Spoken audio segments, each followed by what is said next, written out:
ভাবা যায় একটা গরু এই মুহূর্তে সারা পৃথিবী চিনে। এই গরু না, অবশ্য এটার নাম মহিষ। আমার মাঝে মাঝে একটু ভেজাল হয় আর কি। ডোনাল্ড ট্রাম্প মহিষ। স্ক্রিনের এক অংশে যে ছবিটা দেখতে পাচ্ছেন, এইটা খোদ ডোনাল্ড ট্রাম্পও দেখছে। আর সৃষ্টিকর্তার কি অদ্ভুত লীলা খেলা যে এই মহিষ আর ট্রাম্পের মধ্যে আসলে তেমন কোনো চেহারাগত পার্থক্য নাই। আসসালামু আলাইকুম, সবাই কেমন আছেন? আশা করি ভালো আছেন। আপনারা সবাই ভিডিওর শুরুতে ভিডিওর কিছু অংশ বিশেষ দেখে বুঝতে পেরেছেন ভিডিওটা কতটা গুরুত্বপূর্ণ। তাই আর বেশি কথা না বাড়িয়ে চলুন আমরা মূল আলোচনায় চলে যাচ্ছি। তার আগে সবাইকে রিকোয়েস্ট করব, যারা আমাদের চ্যানেলে নতুন আছেন প্লিজ সবাই সাবস্ক্রাইব করে সাথে থাকুন। চলুন ভিডিওটা দেখি। ভাবা যায় একটা গরু এই মুহূর্তে সারা পৃথিবী চিনে। এই গরু না, অবশ্য এটার নাম মহিষ। আমার মাঝে মাঝে একটু ভেজাল হয় আর কি। ডোনাল্ড ট্রাম্প মহিষ। স্ক্রিনের এক অংশে যে ছবিটা দেখতে পাচ্ছেন, এইটা খোদ ডোনাল্ড ট্রাম্পও দেখছে। আর সৃষ্টিকর্তার কি অদ্ভুত লীলা খেলা যে এই মহিষ আর ট্রাম্পের মধ্যে আসলে তেমন কোনো চেহারাগত পার্থক্য নাই। এটার ভাবটা দেখলেই মানে আমি এটা বেশ কিছু ছবি দেখছি। আর মজার বিষয় হচ্ছে এই মহিষের ছবি ডোনাল্ড ট্রাম্প নিজে দেখছে।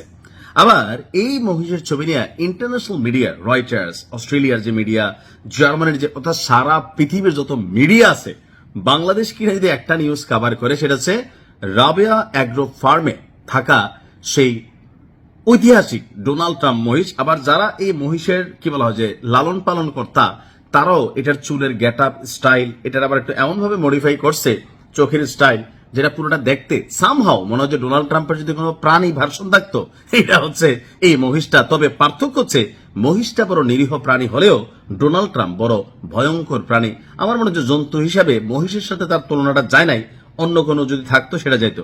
এখন আসুন, এই কি বলা হয় যে অ্যালবিনো জাতের মহিষ, দেশি মহিষ না। দেশি মহিষের কালা আমার মতন কুচকুচা, আর বিদেশি দেখেন, আমি দেখছি ছোটবেলায় অনেকের ঘরে বিদেশি বাচ্চার ছবি ঝুলাই রাখতো, যাতে কারো বাচ্চা বাচ্চা হয় দেখবেন বিদেশি ফটো ঝুলাই রাখতো। কারণ আমরা ঘরে হয় কালা ছালা, অনেকের ঘরে সুন্দর যারা ফর্সা টসা বিয়ে করেন।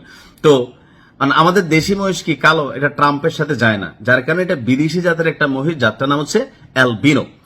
আর এই ডোনাল্ড ট্রাম্প একটু আগে এটা কিন্তু বিক্রিও হয়ে গেছে, আমি দেখলাম কিছুক্ষণ আগে, যে নারায়ণগঞ্জের রাবেয়া অ্যাগ্রো ফার্ম এই গরু এই মহিষ আবার যে কিনছে, তার কাছে এটা রাজস্বিক একটা লাল গালিচা দিয়া মহিষ যাচ্ছে, তাকে বিদায় করা হয়েছে। কেন?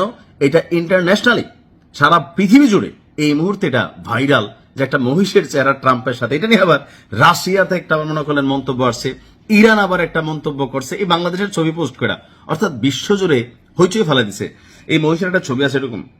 তো এই ছবিটা দিয়ে ইরানের যেই রাশাতে যেই আপনার ইরানের এম্বাসি আছে, তারা লিখছে দেখো ইরানের হাতে মারা খাইয়া ট্রাম্পের কিন্তু মন ভালো না, আবার হা একটা রিয়েক্টও দিছে। তো এটা আসলে কে কিনছে?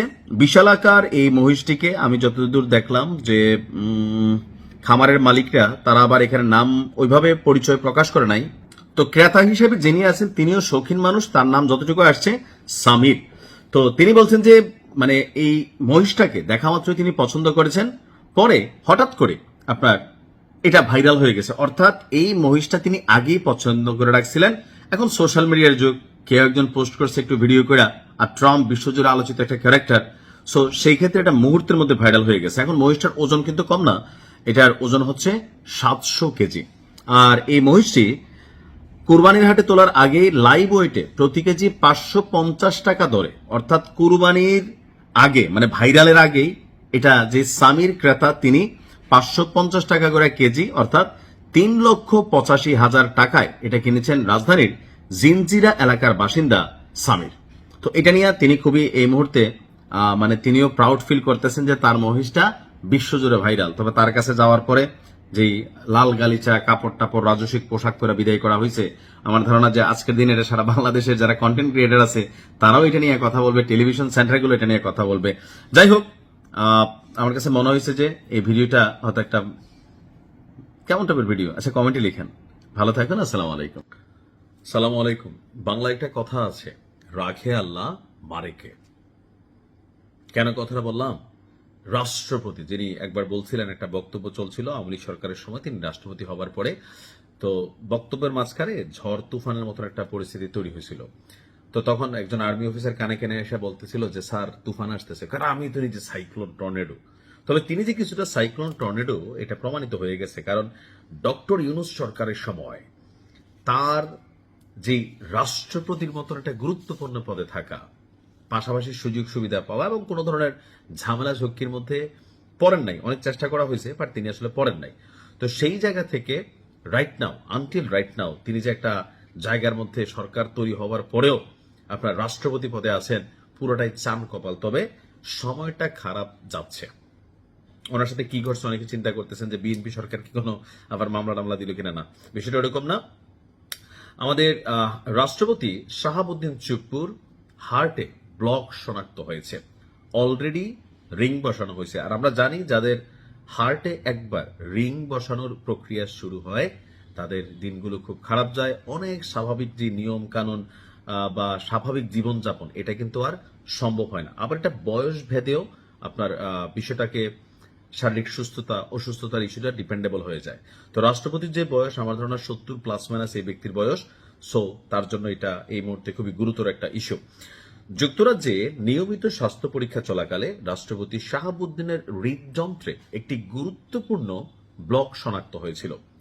আর এর পরপরই জরুরি ভিত্তিতে সফলভাবে এনজিওপ্লাস্টি এবং স্ট্যান্ট রিং, আমি আসলে জিনিসগুলো কি জানি না, যাদের হার্টে পড়ানো হয়েছে অথবা পরিবারে আছে একটু কমেন্টে জানাবেন যে এনজিওপ্লাস্টি রিং কি আলাদা আর স্ট্যান্ট রিং কি আলাদা, বা এগুলো আসলে কিভাবে পড়ায়, আমি একটা ডকুমেন্টারি করতে হবে। যাই হোক, তো ওনার হার্টেও এনজিওপ্লাস্টি এবং স্ট্যান্ট রিং বসানো হয়েছে। তো বর্তমানে শারীরিক অবস্থা স্থিতিশীল আছে আমরা যতটুকু জানতে পারলাম। গতকালকে রাতে বঙ্গভবনের প্রেস উইং থেকে এই তথ্য আমাদের সামনে আসলো। যুক্তরাজ্যে অবস্থানরত রাষ্ট্রপতির ব্যক্তিগত চিকিৎসক, এই মুহূর্তে রাষ্ট্রপতি তিনি যুক্তরাজ্যে আছেন, এমনকি তিনি তার শপথে কিন্তু বহাল আছেন। ওনার যিনি ব্যক্তিগত চিকিৎসক আছেন কর্নেল ডাক্তার AKM ফয়জুল হক সাহেব, তিনি আপনার প্রেস উইংকে জানিয়েছেন যে গত 12ই মে দুপুরে আপনার যুক্তরাজ্যের ক্যামব্রিজে যে বিশ্ববিখ্যাত একটা হাসপাতাল আছে রয়্যাল প্যাপওয়ার্থ হসপিটাল, ইন্টারভেনশনাল যিনি আছেন হাসপাতালে ইন্টারভেনশনাল কার্ডিওলজিস্ট ডাক্তার স্টিফেন হোলির তত্ত্বাবধানে রাষ্ট্রপতির এনজিওগ্রাম সম্পন্ন হয়। পরীক্ষাকালে হৃদযন্ত্রের আপনার যেই ধমনীতে উল্লেখযোগ্য একটি ব্লক ধরা পড়লে সাথে সাথে সেটার ইয়ে করা হয়েছে। তো এই মুহূর্তে তিনি শারীরিকভাবে নিবিড় পর্যবেক্ষণ এবং তত্ত্বাবধানে আছেন, আর তিনি তার দ্রুত রোগ আরোগ্যের জন্য দেশবাসীর কাছে দোয়া চেয়েছেন।